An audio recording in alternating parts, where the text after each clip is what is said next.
ప్రతి ఉదయం ఈ పక్షులు ఆకాశాన్ని ఆశగా చూసి ఎగురుతాయి. వాటికి తెలీదు రేపేమవుతుందో, కాని ఈరోజు జీవించాలి అన్న నమ్మకం మాత్రం ఉంది. తల్లి ప్రేమకి మాటలవసరం లేదు.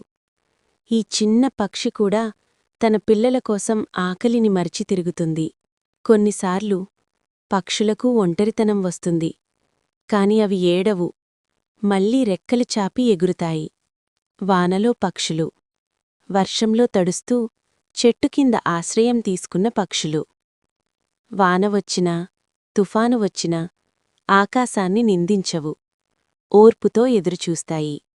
పిల్లలు, పక్షులు. పిల్లలు పక్షులకు గింజలు వేయడం.